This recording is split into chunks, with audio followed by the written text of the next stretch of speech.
Well, you can fractionate it the best you possibly can. It doesn't matter. It's one thing. It's one thing. And it looks like it's the ability to abstractly represent and then to manipulate the abstractions. I said with working memory, you know, you can get it that simply. How many digits can you keep in your head simultaneously without dropping one? That's it. God. It's unbelievable. It's pretty straightforward. And then it's this viciously powerful predictor of long-term life success, probably a prediction of around 0.5. Now, psychologists hate this. They won't admit that it exists. And I think it's because there's something about intelligence that rubs against our intrinsic egalitarianism, right? There's two things that do it. First, let's say you're successful. You like to think, I'm successful, you know, and you like to attribute it to your own doing. And fair enough, you know, I'm not saying that there isn't an element of it that's your own doing, whatever that means. But if your nerve conductive velocity happens to be high, there's a lot more probability that you're going to be successful. And it's kind of hard to blame that on you or to attribute it to you for that matter. So it indicates a kind of statistical arbitrariness about the distribution of success and failure in our society. Okay, so that's one thing. People don't like that idea. The second thing is that it turns out to be very difficult to raise IQ. Now, it's tricky because it looks like you can raise IQ across whole populations because at least fluid intelligence looks like it's been rising quite substantially over the last 100 years. Maybe as people are better nourished and better educated, but also more prone to continually manipulate abstractions in their life. Because I mean, kids start with computers when they're like 2, you know. So, but if you take a group of people and if you take a group of low IQ people and you try to raise their IQ, it's very, very difficult to manage it without a tremendous amount of investment. That doesn't necessarily mean the investment isn't worthwhile, but it does mean that it's very difficult. Well, the best thing to do, as far as we can tell, the best thing to do is get the nourishment right. That seems to be the most effective. Yeah. So part of the reason that population IQs have been increasing over the last 100 years is because there's just no one left who's seriously enough malnourished so that it's going to profoundly impact their intellectual capabilities. So breastfeeding seems to raise IQ. So it's 2 points, 3 points with every year of breastfeeding. It's something like that. So and that's actually quite a lot. 2 or 3 points actually makes a difference, as it turns out. So, okay. So is IQ real? Depends what you mean by real. IQ is averaged performance across averaged sets of questions that require abstraction to conceive of and answer. Is it real? Well, it's real statistically, and you can use it to predict important outcomes that other things can't predict. And from a scientific perspective, and it's also correlated with various physiological and biological phenomena. Well, that's how you define real scientifically. So yes, it's real. Are there other factors that determine people's success and worth? IQ isn't a measure of people's worth in any intrinsic sense. It's an estimate of their ability to succeed in hierarchies that are dependent on the ability to manipulate complex sets of information. There's lots of other things about people that differentiate them in terms of quality and quantity and all of those things. And the most evident of those are the big 5 traits. Now, if you're a psychologist, and this is another thing every psychologist should be taught, if you want to discover something about human beings that hasn't already been discovered, the first thing you should do is make sure it isn't IQ and it isn't any of the big 5 traits. And psychologists almost never do that, because what happens is that if they control for IQ, so in a regression you'd say, okay, here's the thing I'm interested in predicting. The first thing we're going to do is add IQ. And not a measure that you took in 5 minutes either, like a real IQ test, because you want to use a good measure to test your hypothesis against. And not a 10-item measure of the big 5 either, like a 100-item measure, so you get a reliable measure. You throw in IQ, you throw in the big 5, and then you throw in your dopey construct. And then you see if it can predict anything. And the answer is no. And so psychologists don't do it, because whenever they do it properly, it destroys their construct. And that makes them irritated, because their claim to their position of authority in the educational dominance hierarchy is predicated on the validity of their construct. Now, if you're a real scientist, what you try to do is destroy your construct.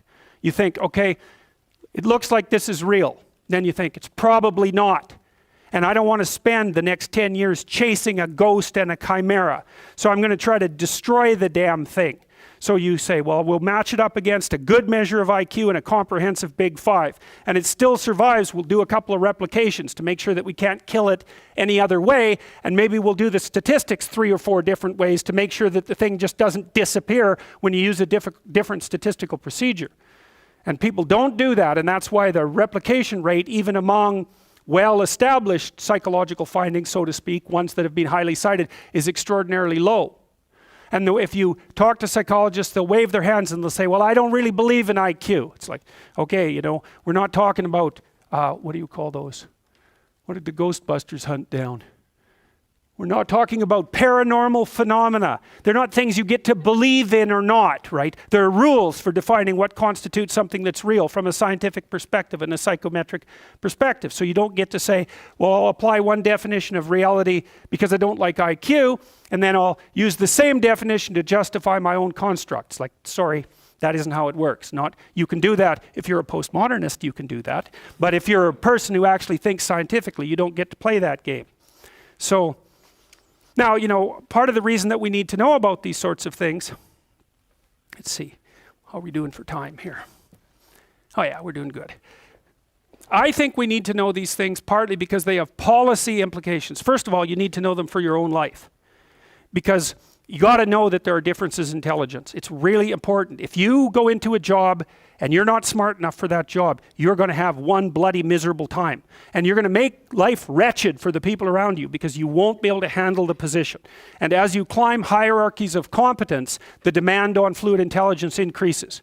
And so, unless you want to fail, you don't put yourself in over your head. Well, what's over your head? Well, that's a tricky thing to figure out. I mean, you have to figure that out with intelligence, you have to figure it out with conscientiousness, you have to figure it out with creativity, you have to figure out with stress tolerance, with agreeableness, because you want to go into a cooperative environment and not a competitive one if you're agreeable, and with neuroticism, you probably want to keep the stress level of your job relatively low, because those are all places that you can break down. And most people have at least one significant weakness in their intelligence personality makeup, and you got to be careful not to place yourself in a position where that's going to be a fatal flaw. But what you really want to do, as far as I can tell, if you want to maximize your chances for both success and let's say well-being, is you want to find a strata of occupation in which you would have an intelligence that would put you in the upper quartile. That's perfect. Then you're a big fish in a small pond. And you don't want to be the stupidest guy in the room. It's a bloody rough place to be. So, and you probably don't want to be the smartest guy in the room either, because what that probably means is you should be in a different room, right? You should look at a place where if you're right at the top, you've mastered it. It's time to go somewhere where you're a little lower so that you've got something to climb up for. So, and if you're not hyper conscientious, for example, you're probably not going to want a job that you have to work 70 hours a week at, because you're just not wired up that way. You'd rather have some leisure, and like, more power to you. If that's how you're wired up, there's nothing wrong with having some leisure. But if you're someone who can't stand sitting around doing nothing ever, then maybe you can go into a job that's going to require you to work 75 hours a week. And almost all jobs that are at the top of complex dominance hierarchies require very high intelligence and insane levels of conscientiousness, as well, generally speaking, as pretty damn high levels of stress tolerance. You know, because that can knock you out too, because there's going to be sharp fluctuations in your career, generally speaking, at the higher levels of a structure, and you have to make very complicated decisions, often with very short time horizons. So you have to decide if that's what you want. Okay, so here's some IQ items. So the Raven's progressive matrices is a very good test of fluid intelligence, and it's relatively non-linguistic, which is also an advantage, right? Because imagine you wanted to assess the intelligence of a very diverse range of people, and they all came from different linguistic backgrounds. Well, as long as they can understand the instructions, which are almost self-evident, then they're going to be able to do this. Okay, so this is, you see, you have to guess, in case you didn't already figure this out, which you would have had you been using your intelligence and applying it, you're trying to replace the question mark with one of these. And so here's how you do it, roughly speaking. It's probably a working memory test, because you have to hold a variety of variables in imagination at the same time. Okay, so the first thing you see is every row has a star, a triangle, and a square. And each row has a dot, 2 dots, and 3 dots. And so every row has to have a triangle, square, and star, and 1, 2, or 3 dots. Okay, so this one, first of all, what's it missing in terms of shape? Triangle. Excellent. See, that's why you're at the U of T. And then, okay, and then what's it missing for dots? 2 dots. Excellent. So we do a little scan here and we say, oh, look, well, it could be that one, or it could be, that's it. It's that one. And so, is that right? Yes. Aren't we smart? No. That was easy. So no, you're not very smart if you figure that one out, because pretty much everybody can figure that one out. I think this next one is more difficult.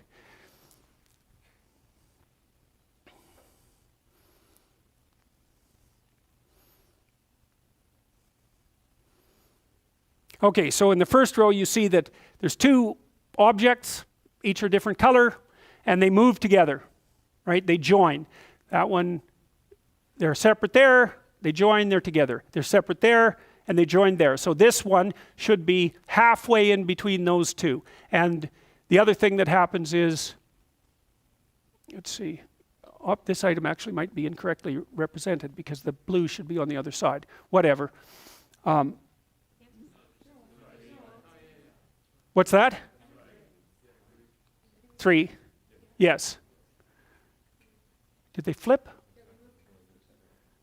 Okay, well anyways, you see that it's 3. See, I'm not very bright because I've just lectured for an hour. Okay, so that was a more difficult item. And then this one is more difficult if I remember correctly. So, let's see. So they're all 3 different colors, so that has to be color. Then, what's the other thing? The relationship between the colors change. So, what's the answer? Ha, you're all scared to answer, aren't you? Because you might be wrong. Yeah. And the more anxious people are even less likely to answer. Number 3. Okay, so if you want to test someone's IQ, then you put together a nice batch of these at different levels of difficulty, and then you sum them, and then you rank order, and then you correct for age, and then you have IQ, and that's that. And then you can say, well, then you can sort people into the complexity of their occupations. And isn't that dismal and wretched? But it's true. So here you go. This is from the Wonderlic people. They're a commercial company that makes general cognitive ability tests, and it's often used by corporations, even though it's actually illegal. It's actually illegal to use IQ tests, but the Wonderlic doesn't promote themselves as testing IQ. I think it's general cognitive ability, which is the same thing, but whatever. The SATs, the GREs, the LSATs, all of those are IQ tests. So now they're more crystallized than fluid, and we'll get to that in a minute. But crystallized knowledge is what you accrue across time. So you could say that fluid intelligence is what programs your brain. It fills it with facts, let's say. It fills it with knowledge. And then, but you can get an estimate of your intelligence by sampling your domain of factual knowledge. And the reason for that is that, well, obviously, the better the programmer, the better the content. And so what that also means is that you could, if your prefrontal cortex was damaged later in life, your fluid IQ could plummet, but your crystallized IQ remain more or less intact. So even though they're not different, one produces the other, and then once the producer has produced, then the producer can disappear, and you still got the encoded knowledge. So at least that's how it looks to me. So, okay, so how smart do you have to be different things in life? Well, if you have an IQ of 116 to 130, which is 85th percentile and above, so it's 1 person in 8 up to 1 person in 130, I believe is 85, 90, 95, is it 95? I think it's 95. 1 person in 8 to 1 person in 20. Then you can be an attorney, a research analyst, an editor, an advertising manager, a chemist, an engineer, an executive manager, etc. Now, that's not the high end for IQ, by the way. You know, that it can go up. Well, it can go up indefinitely, although there's fewer and fewer people as it goes up. So if you want to be the best at what you're doing, bar none, then having an IQ of above 145 is a necessity, and maybe you're pushing 160 in some situations, and maybe that's making you 1 person in 10,000 or even 1 person in 100,000. And then also, to really be good at it, you probably have to be reasonably stress tolerant and also somewhat conscientious. So, you know, people, and you think, well, why is it that smart people are at the top of dominance hierarchies? And the answer to that, in part, is because they get there first, right? I mean, everything's a race, roughly speaking. And the faster you are, the more likely you are to be at the forefront of the pack. And intelligence in large part is speed. That's not all of it is. So if you're moving towards something difficult rapidly, the faster people are going to get there first. So IQ of 110 to 115. So that's 85th to 73rd to 85th percentile. Copywriter, accountant, manager, sales analyst, general manager, purchasing agent, registered nurse, sales account executive. If you look at universities, the smartest people they're above this. Who are the smartest people at university? What do you think? Mathematicians, physicists and mathematicians, right. I could tell you who's on the other end, but I won't. Yeah, I'd like to though. Anyways, okay. Going down now 103 to 108 is slightly above average, right? 60th to 70th percentile. Store manager, bookkeeper, credit clerk, lab tester, general sales, telephone sales, accounting clerk, computer operator, customer service rep, technician, clerk, typist. So you see at this level, people have some technical skill and some ability to deal with complex things. Okay, that's dead average. 100 is average. Dispatcher in a general office, police patrol officer, receptionist, cashier, general clerical, inside sales clerk, meter reader, printer, teller, data entry, electrical helper. 95th to 98. Machinist, food department manager, quality control checker, security guard, unskilled labor, maintenance, arc welder, die setter, mechanic. Good IQ range for relatively qualified tradespeople. 87 to 93. Messenger, factory production worker, assembler, food service worker, nurse's aide, warehouseman, custodian, janitor, material handler, packer. Now, what you're starting to see is that as you move down the hierarchy, the jobs get simpler. They're more likely to be assigned by other people, or they're repetitive. Because what IQ predicts to some degree is how rapidly you can learn something, but once you've learned it, it doesn't predict necessarily how well you do at it.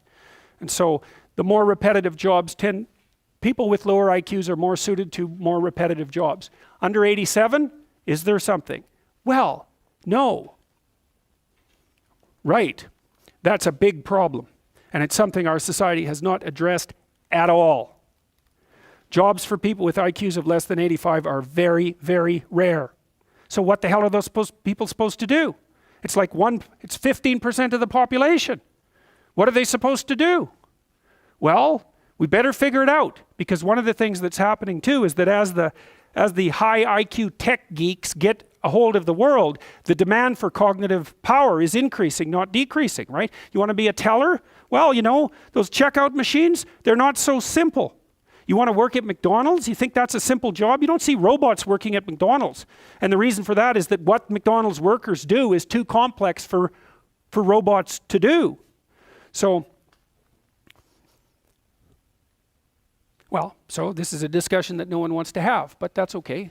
It's still a problem, and it has to be dealt with. So the US government, I think I told you this at one point already, it's illegal to induct anyone into the US Army if they have an IQ of less than 83, right? It's about 10% of the population. Because the US Army, and they've been doing IQ testing since IQ testing began, because they want everybody they can possibly get into the Army, because in peacetime, they use it as a way of moving people up the socioeconomic ladder, and in wartime, well, obviously, you need as many soldiers as you can get your hands on.